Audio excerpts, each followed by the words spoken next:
बंधु माने पवित्र रथयात्रा उपलक्षे आपण मानकु समस्तंकु मोर हार्दिक शुभेच्छा एवं शुभकामना। बंधु माने जदि आपणकर कन्या राशि होइथाय तेबे भिडियोटी को शेष पर्यंत निश्चय देखंतु।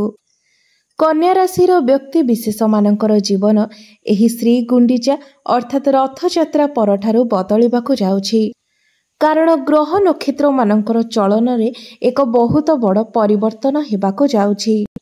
शुक्र बुध मंगल एवं सूर्यंकर राशि परिवर्तन हेबाकु जाउछि, जहाद्वारा आपणक जीवन रे एक बड़ परिवर्तन हेबाकु जाउछि। आपणक जीवन रे चलीथिबा समस्त दुख कष्टर अंत हेबाकु जाउछि। पुनर्बार आपणकर जीवन रे खुशी फेरिबाकु जाउछि। तेबे आसंतु जानिबा एही रथयात्रा परठारु आपणक जीवन रे केउ सब बड़ परिवर्तन हेबाकु जाउछि। तेबे बंधु माने वीडियो रे आगो को बढ़िबा पूर्वरु जदि आपणकर कन्या राशि होइथाय तेबे वीडियोटी को लाइक करी चैनल टी को सब्सक्राइब करि देबे एवं कमेंट बॉक्स रे भक्तिर सहित जय श्री जगन्नाथ निश्चय लिखिबे। तो बंधु माने पूर्वरु आपणकर स्वास्थ्य अधिकांश खराब रहुथिला, धन जनित समस्या देखा जाउथिला, प्रेम रे आपणको विफलता मिलुथिला, प्रेम जीवन रे अनेक समस्या देखा जाउथिला। आपण ऋण नेइथिले किंतु ऋण सुझी पारु नथिले, ऋण करजर भार आपणको उपरे बढ़ी जाइथिला, गृह परिवार रु खुशीर वातावरण जेमिति हजि जाइथिला, शिक्षा क्षेत्र रे मध्य अनेक समस्या देखा देउथिला, आपणकर अजथा खर्च मध्य हेउथिला, समाज रे आपणकर मान सम्मान मध्य कमी जाइथिला, आपणकर जेते चेष्टा सत्वे मध्य आपणको चाकरी प्राप्ति होई पारु नथिला, संतान संतति पाई मध्य आपण चिंतित रहुथिले एवं व्यापार वाणिज्य रे मध्य आपणको क्षतिर सामना करिबाकू पडुथिला। तेबे एही भली जहा भी किछि समस्या आपणक जीवन रे चालुथिला ताहा एही रथ यात्रा ठारू समाप्त हेबाकू जाउछि। आपणक जीवन रे पुणी थरे खुशीर दिन फेरिबाकू जाउछि। आपणकर जीवन रे नूतन सूर्योदय हेबाकू जाउछि। बंधु माने 7 जुलाई को अर्थात श्री गुंडीचा दिन शुक्रंकर राशि परिवर्तन हेउछि। शुक्र हेउछंती धनर कारक ग्रह एवं शुक्रंको माँ लक्ष्मीकर स्वरूप बोली मध्य माना जाइथाए। शुक्र आपणकर दशम भावरे थिले एवं सेठारे से टिके खराब स्थिति रे थिले। शुक्र आपणकर दशम भावरे एते भल फल देई नथांती, सेथिपाई आपणकर जीवन रे धनजनित समस्या लागी रहिथिला। मात्र 7 जुलाई को शुक्र आपणकर एकादश भाव को चलन करिवे। एकादश भावटी आमर इच्छा पूर्तिर भाव होइथाए, आपणकर लाभर स्थान होइथाए एवं मनस्कामना पूर्णर स्थान होइथाए। तो 7 जुलाई अर्थात श्री गुंडीचा परे आपणकर भाग्य बदलिबाकू जाउछि। आपणकर समस्त इच्छा पूर्ण हेबाकू जाउछि। आपणकु आकस्मिक धन प्राप्ति हेबाकू जाउछि। चारि दिगरु आपणकु लाभ प्राप्ति हेबाकू जाउछि एवं बुध मध्य आपणकर एकादश भावरे अछंती। बुध एवं शुक्र आपणकर एकादश भावरे लक्ष्मी नारायण जोग सृष्टि करिवे। तेबे एहा परे आपणक जीवन रे धन आसीबा आरंभ होइजिबो। चारि दिगरु आपणको धन प्राप्ति हेबो। बुध एवं शुक्र आपणकर एकादश भावरे रही आपणकर पंचम भाव को देखुछंती, जहा फल रे शिक्षा क्षेत्र रे आपण बहुत अधिक उन्नति करिवे। कारण पंचम भावटी होइथाय आपणकर शिक्षार भाव। एही समय रे आपण उच्च शिक्षा करि पारंती। शिक्षा क्षेत्र रे आपण कोनोसी एक बड़ डिसिजन मध्य नै पारंती एवं आपण जहा भी डिसिजन नेबे सेथिरे आपणको मध्य लाभ प्राप्त हेबो एवं आपण सेथिरे सफल मध्य हेबे। एवं जेउ दंपति माने संतानर कामना करिसेंती सेमानंकु संतान मध्य प्राप्ति हेबो।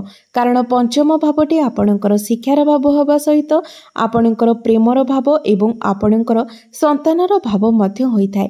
तो आपण जदि एही समय रे संतान पाई इच्छा करिसेंती तेबे आपणकर संतान प्राप्ति जोग मध्य रहुछि। एही समय रे आपणकु आपणकर बड़ भाई भौणी मानक ठारू सहयोग प्राप्ति हेबो। 7 जुलाई परे जदि आपणकर कोनोसी एग्जाम रहिछि तेबे सेथिरे मध्य आपणकु शुभ फल प्राप्ति हेबो। आपण जदि निजर पाठपढ़ा को नहीं कौनसी बड़ निष्पत्ति नेबाकु चाहुचंती तेबे 7 जुलाई पर ही आपण सही निष्पत्ति नियंतु। आपणको शुभ फल प्राप्ति हेबो। आपणकर प्रेम जीवन पाई मध्य एही 7 जुलाई परठारु बहुत भल समय रहुछि, कारण शुक्र आपणकर पंचम भाव को देखुछंती। शुक्र जे कि भल पाइबार कारक ग्रह अटंती। आपणक मध्यरे भल पाइबा वृद्धि हेबो, संपर्क सुमधुर रहिबो एवं आपणक मध्यरे बुझामणा मध्य भल रहिबो। एही समय आपणकर प्रेम विवाहर रूप मध्य नहीं पारे। पूर्वरु आपणकर प्रेम जीवन रे जदि किछि समस्या थिला तेबे सेही समस्यार मध्य समाधान होई जिवो। तेबे आपणकर प्रेम जीवन पाई मध्य एही 7 जुलाई परठारु समय बहुत भल रहिबो। बंधु माने गुरु आपणकर भाग्य स्थान रे अछंती एवं आपणकर भाग्य स्थान रे रही आपणकर प्रथम भाव को देखुछंती, जहा फल रे 7 जुलाई परे आपणकर स्वास्थ्य मध्य बहुत भल रहिबो। पूर्वरु जदि आपणकर स्वास्थ्य जनित कोनोसी भी समस्या थिला तेबे सेही समस्यार समाधान होई जिवो, कारण गुरुंकर शुभ दृष्टि आपणकर प्रथम भाव उपर को रहुछि। मात्र आपणकर टिके मोटापण भली समस्या देखा देई पारे। गुरु आपणकर भाग्य स्थान रे थिबा हेतु आपणकर भाग्य प्रबल हेबो, भाग्य आपणकर मजबूत रहिबो। एही समय आपण निजर भाग्य बल रे अल्प परिश्रम रे अधिक लाभ प्राप्त करि पारिबे एवं एही समय आपण कोनोसी बड़ कार्यर आरंभ मध्य करि पारिबे। एही समय जदि आपण कोनोसी भी कार्यर आरंभ करंती किंबा कोनोसी इन्वेस्टमेंट करंती तो सेथिरे निश्चित रूप रे आपणको शुभ फल ही प्राप्ति हेबो। एही समय आपण कोनोसी धार्मिक स्थल को यात्रा करि पारंती, धर्म आड़को आपणकर मन बलिबो। एही समय आपण निज गृह रे कोनोसी शुभ मांगलिक कार्यर मध्य आयोजन करि पारंती। आपण एही समय मध्यरे कोनोसी जिनिसर क्रय विक्रय मध्य करि पारंती। प्रॉपर्टी किंबा जमी जमारे थिबा व्यक्ति मानको बहुत शुभ फल प्राप्ति हेबो। मात्र राहु आपणकर सप्तम भावरे थिबा हेतु आपणकर वैवाहिक जीवन रे किछि समस्या देखा देई पारे। राहु हेउछंती भ्रमित ग्रह, जहा पाई कि आपण दुई जनक मध्यरे किछि समस्या देखा देई पारे। मन मनांतर एवं मतभेद भली समस्या देखा देई पारे। आपण दुई जनक मध्यरे अकस्मात कली झगड़ा भली किछि समस्या मध्य देखा देई पारे।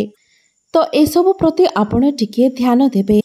मात्र आपणकर व्यापार वाणिज्य पाई एही समयटी बहुत अनुकूल रहिबो। राहु आपणको अकस्मात फल प्रदान करिवे। व्यापार वाणिज्य रे आपणको आकस्मिक धन लाभ हेबो। आपणकर डेली इनकम रे वृद्धि हेबो, फाइनेंशियल ग्रोथ हेबो। बंधु माने सूर्य आपणकर दशम भावरे अछंती, आपणकर क्यारियर भावरे अछंती, जहा फल रे आपणकर क्यारियर एही समय बहुत भल रहिबो। कार्य क्षेत्र रे आपणको बहुत शुभ फल प्राप्ति हेबो। सरकारी क्षेत्र रे चाकरी करुथिबा व्यक्ति माननको बहुत अधिक सफलता प्राप्ति हेबो।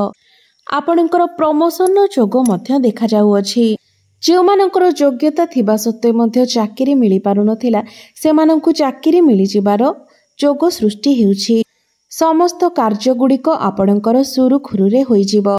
काम कार्य रे आपणकर मन लागिवो, जहा फल रे आपण कर्म क्षेत्र रे बहुत अधिक उन्नति करि पारिबे। 13 जुलाई को मंगल मध्य आपणकर भाग्य भाव को जिबे, जहा फल रे आपणकर एही समय रे भाग्य बहुत भल रहिबो। आपण जहाँ भी किछि करबा को चाहुछंती ताहा आपण निश्चय करंतु, कारण सेथिरे आपणको निश्चित रूप रे सफलता प्राप्ति हेबो। शुक्र आपणकर चतुर्थ भाव को देखुछंती, जहा फल रे आपणको मांकर सुख प्राप्ति हेबो। आपण कोनोसी जमी जमा किंबा जानवाहन क्रय करि पारंती किंबा क्रय करिबा पाई मन बळाई पारंती। शनि आपणकर षष्ठ भावरे अछंती, तो एही समय जदि आपण चाहिबे तेबे ऋण नेई पारिबे एवं ऋण देई मध्य पारिबे। जदि कोर्ट कचेरी रे आपणकर कोनोसी मामला रहिछि तेबे ताहा आपणकर सपक्ष रे जाई पारे। आपणकर विदेश यात्रार मध्य जोग बनुअछि। आपण दूर यात्रा करि पारंती एवं विदेश रे रही कार्य करुथिबा व्यक्ति मानक पई एही समयटी बहुत शुभ रहिछि। तेबे बंधु माने सबु दिगरु देखिबा पाई गले कन्या राशि व्यक्तिविशेष मानी श्री गुंडीचा परठारु समय अत्यंत शुभ रही। आपणकर जीवन में सुख आसवाक जाउछि।